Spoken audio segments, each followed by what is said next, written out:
Are weeds overrunning your yard? Here are some easy ways to kill weeds in your yard with items you probably already have at home. Number 1. Block the sun with recycled packing paper and shipping boxes. Plants need sun to grow. If you still get a newspaper, that's another great option. 2.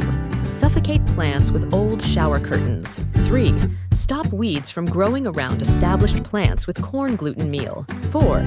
Spray plants with vinegar. Be careful, this could kill your desired plants as well. Cover the weeds with the top of a 2-liter bottle to target just the weeds. 5. Dry out weeds with vodka. Don't forget to use your trusty 2-liter bottle with this method as well.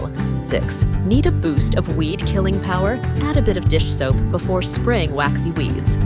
7. Burn weeds by pouring boiling water on them.